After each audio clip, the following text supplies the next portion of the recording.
biggest stumbling block that we as Christians face on a daily basis in our society from a long time ago all the way to now, and it's going to be the same problem in the future. It is our own pride and arrogance. And this is a common problem that I face and that many other Christians face. Pretty much every Christian is going to face, and every human on this planet is going to face, okay? So I'm going to read you a verse real quick. Let's read it. It says, it's 1 Corinthians 8. 1 Corinthians 8. Now concerning food offered to idols, we know that all of us possess knowledge. This knowledge puffs up, but love builds up.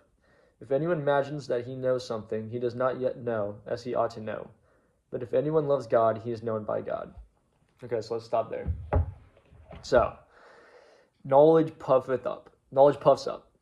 So this is the biggest takeaway I have from this. Okay, so the more and more we read our Bibles, the more and more we get closer to God, we gain this knowledge of the living Spirit of God. We gain a lot of knowledge by reading our Bibles, right? Because the Bible is filled with wisdom.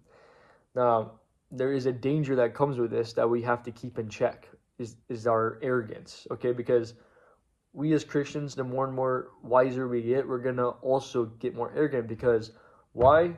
Because knowledge puffs up, okay? So we have to be very, very, very, very aware of this and very, very careful to nip it in the bud and to keep it in check, like I said. Because this is something, me personally, I've noticed with myself, is that as I get more and more wiser with the Bible, I get more and more prideful. You know, I start acting like I know everything. I start acting like a know-it-all. I start acting like I'm better than somebody because I might know something that he doesn't know about the Bible. Like I might just know some obscure fact that's in the Bible. Another Christian might not know it, and then all of a sudden I feel like I'm a better Christian than he is because I know it.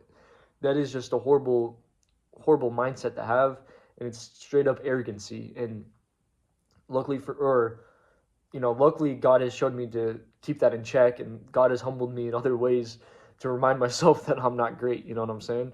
Like whenever I get arrogant, God always reminds me, like, no, you got to stay low. You got to stay humble because you're not special. You know what I'm saying? Nobody's special, okay? Next to Jesus Christ, nobody's special, okay? So, sure, you can have a special spirit about you. There couldn't be things special about you, but next to Jesus Christ, you're not special. You know what I'm saying? At the end of the day, remember, the love of God is what really matters, okay? Because like it says in 1 Corinthians, if anyone loves God, he is known by God. That's what really matters, okay?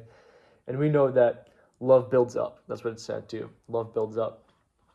So we have to keep love in our hearts. We have to keep the love of God in our hearts. We have to keep our heart on God, literally, okay? Our heart cannot be on our brain, okay? Our heart cannot be on ourselves, even though everybody in society tells us, love yourself, love yourself. Listen, no, we got to love God, okay?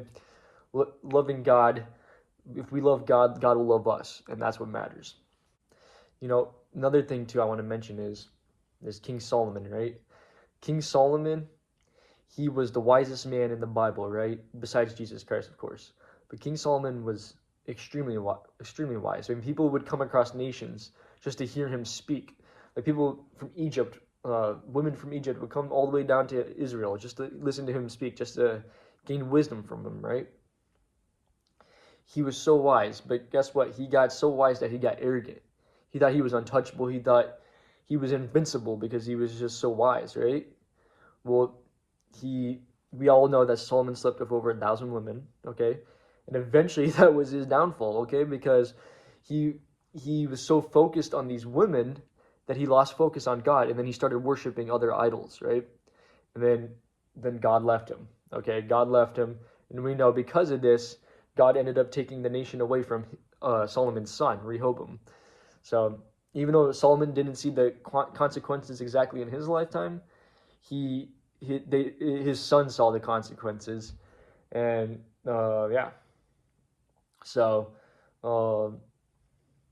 even Solomon's arrogance, Solomon ends up getting humbled, and he's a prime example of knowledge puffeth up. Okay, you don't want to be like Solomon, even though we all wish we had wisdom like Solomon.